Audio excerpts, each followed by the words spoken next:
Денежный сертификат Раисы Республики Татарстан на 100 тысяч рублей на приобретение... Кунаклар бүләксез келмей, Әсхат Сәфәров Лебедино ауылы клубы мөнирне Татарстан рәисе исеменнән 100 меңлек сертификат тапшырды. 3 ел элек мондагы иске клуб янып юкка чыккан. Ярты ел элек бу урында беренче казыкны какканнар. Менә бүген бинаны ачтылар да. Мәдәният йорты ул үзәк, ансыз ярамый авылда.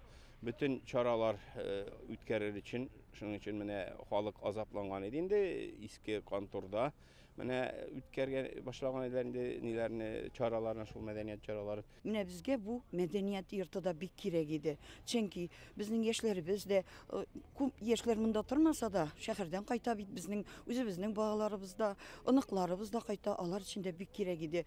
Мин бу мәдәният йортының төзелүенә бик шатланам, бик матур килеп чыкты. Алдагы көннәребездә исән-сау бу мәдәният йорты бер кайчанда халыктан, тамашачыдан бушап тормасын. Лебедино авылында 400-гә якын кеше яши, бирдә төрле милләт вәкилләре гомер кичерә. Ул бик матур табигать кочагында урнашкан җәйкене бу яклар аеруча да гүзәл дип әйтәләр. Ә инде мәдәният йортына килгәндә, нәкъ әкияттәге сүзләр белән тау башында урнашкандыр мәдәният йорты дип әйтәсе килә. Әлеге яңа объектның тау башында урнашуның символик мәгънәсе дә бар. Әлеге авылда мәдәният һәм сәнгать нәкъ менә югары дәрәҗәгә куелган. Яңа корылма Лебединодагы күп милләтле халыкны берләштерүче мәдәният үзәге, җылы, якты, иркен концерт залы, китапханә, теннис өчен өстәл бар.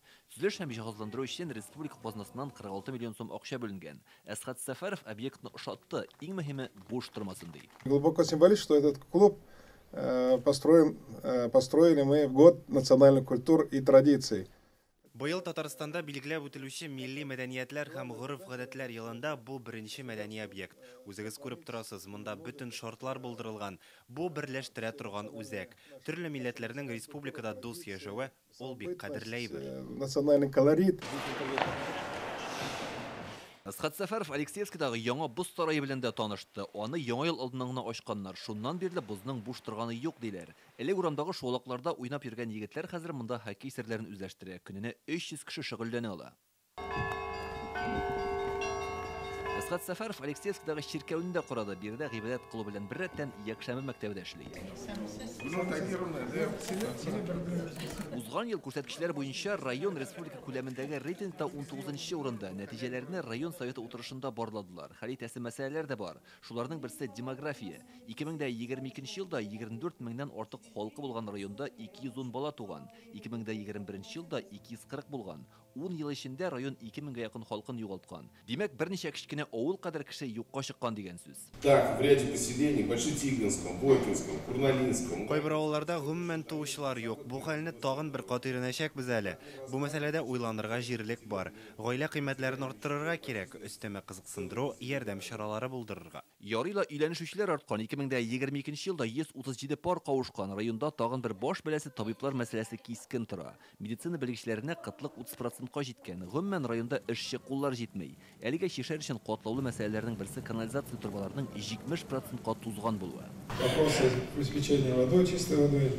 Су программасы гамәлдә, ләкин аның ярдәмендә генә хәл итеп булмый. Авыл җирләрендәге проблемаларны беләбез. Рөстәм Нургалиевич яңа программа булдырырга кушты. Біз аны әзерләүне әлегә туктатып тордык, тик ул булачак. Районда тулаем территория продукты хәзер 11 миллиардтан арткан. Авыл хуҗалыгы үсештә сыйфатлы юллар салына, ил күләм һәм республика программалар буенча социаль объектлар төзелә. Шулай да республиканың нәкъ уртасында урнашкан Алексеевск районы югарырак уңышларга лаек. Несмотря на все сложности, Тырышасыз, алга киткән күрсәткечләрегез дә бар, ләкин башка районнар белән чагыштырып карасак, барлык юнәлештә дә эшләргә кирәк әле. Районның мөмкинлекләре зур, резервны кулланырга кирәк. Эшчеләр җитми дисез. Хәл итү юллары бар бит. Менә мисал өчен Алексеевск Дорстрой җәмгыяте җитәкчесе Фуат Вәлиев хезмәткәрләр өчен торак төзеп бирә. Фатир бәясенең бер өлешен оешма түли. Бу уңай мисал, ә кайбер җитәкчеләр тиешенчә эшләп бетерми. Сегодня разговаривает Фуат Валерьевич, для своих работников построил жилье. Районның икътисад үсешендә Алексеевскидагы сәнәгать паркына өмет зур. Хәзер анда 7 резидент эшли. Алга таба тагын 3 оешманы эшләтеп җибәрергә җыеналар. Бүген бу хакта килешү имзаланды. Алексеевск районыннан Диләр Сафиуллин, Гадел Миңдубаев, Яңа Гасыр каналы.